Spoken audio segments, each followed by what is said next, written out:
Question में हमें intervals निकालना है जिसमें ये फंक्शन इंक्रीजिंग है या डिक्रीजिंग है। इंटरवल्स निकालना है यानी हम यहाँ पे सबसे पहले निकालेंगे एफ डैश एक्स, उसे इक्वल टू 0 पुट करेंगे एंड एक्स की वैल्यूज़ फाइंड आउट करेंगे।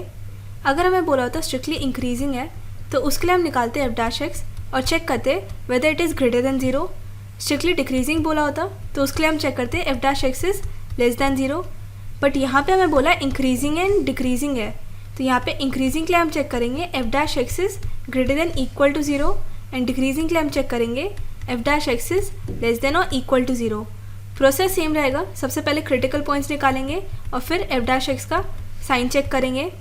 तो सबसे पहले एफ डैश एक्स निकालते हैं, उसके लिए हम इसका डेरिवेटिव करेंगे विद रिस्पेक्ट टू एक्स। तो करते हैं, डेरिवेटिव करने पे वैल्यू आ रही है ये। अब एक्स की वैल्यू निकालने के लिए इसे इक्वल टू 0 पुट करेंगे, सॉल्व करेंगे इसे। यहाँ पे इसको मैं लिख सकती हूँ एक्स क्यूब का स्क्वायर एंड 1 को लिख सकती हूँ 1 का स्क्वायर। यह आएगा ऐसे। यहाँ पे फॉर्मूला लगाऊंगी ए स्क्वायर माइनस बी स्क्वायर का, होगा ए माइनस बी इंटू ए प्लस बी। तो ये आ जाएगा ऐसे। अब यहाँ से या तो ये इक्वल टू 0 होगा या ये, दोनों को सॉल्व करेंगे एंड एक्स की वैल्यू निकालेंगे। तो यहाँ से एक्स की वैल्यू आ रही है 1 एंड यहाँ से आ रही है -1। तो ये दोनों मेरे क्रिटिकल पॉइंट्स आ गए हैं। इसे नंबर लाइन पे प्लॉट करेंगे तो आएंगे ऐसे। यहाँ पे अब हम टेबल बनाएंगे और एफ डैश एक्स का साइन चेक करेंगे। अभी हम यहाँ पे स्ट्रिक्टली इंक्रीजिंग और स्ट्रिक्टली डिक्रीजिंग के लिए चेक कर रहे हैं, बाद में हम बात करेंगे इंक्रीजिंग और डिक्रीजिंग की। तो ये देखते हैं, यहाँ पे मेरी एक्स की वैल्यू लाई करेगी -∞ से -1 के बीच में, यहाँ पे लाई करेगी -1 से 1 के बीच में एंड यहाँ पे लाई करेगी 1 से ∞ के बीच में। यहाँ पे हमने लेस देन का साइन लिया है, अभी हमने इक्वल टू की बात नहीं करी है। तो यहाँ से देखें तो इंटरवल आएगा मेरा -∞ टू -1। यहाँ पे ये ओपन ब्रैकेट्स आए हैं क्योंकि यहाँ पे सिर्फ लेस देन का साइन है, इक्वल टू का नहीं। सिमिलरली यहाँ पे आएगा -1 टू 1 इंटरवल एंड यहाँ पे आएगा 1 टू ∞। अब यहाँ पे एफ डैश एक्स का साइन चेक करने के लिए इन दोनों के बीच में मैं कोई भी नंबर ले लेती हूँ।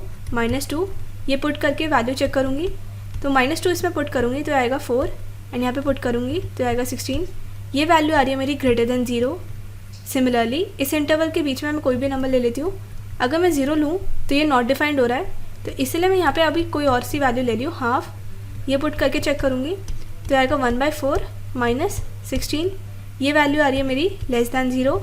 सिमिलरली इन दोनों के बीच में मैं कोई भी नंबर ले लेती हूँ, मैं ले रही हूँ 3। तो ये पुट करूँगी तो आएगा 9 -1/81। ये वैल्यू भी आएगी मेरी ग्रेटर देन 0। जहाँ पे ग्रेटर देन 0 आ रहा है वहाँ पे मेरा फंक्शन स्ट्रिक्टली इंक्रीजिंग होगा एंड जहाँ पे लेस देन 0 आ रहा है वहाँ पे मेरा होगा फंक्शन स्ट्रिक्टली डिक्रीजिंग।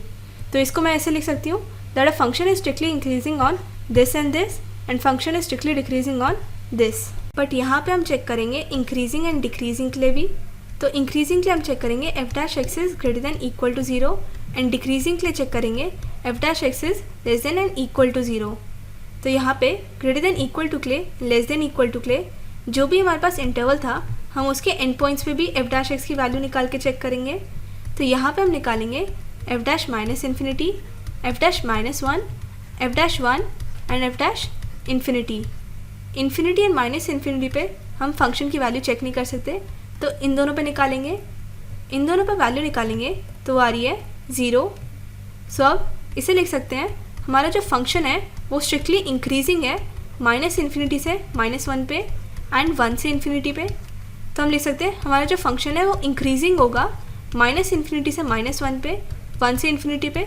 बट अब की बार यहाँ पे -1 एंड 1 पे 0 वैल्यू आ रही है तो ये दोनों पॉइंट्स भी इंक्लूड होंगे, तो इसलिए वाले ब्रैकेट्स यूज़ हुए हैं। सिमिलरली हम बोल सकते हैं हमारा फंक्शन स्ट्रिक्टली डिक्रीजिंग है -1 से 1 पे, पर क्योंकि दोनों पॉइंट्स में 0 वैल्यू आ रही है तो हम बोल सकते हैं हमारा function is this interval and ये वाले ब्रैकेट्स यूज़ करेंगे।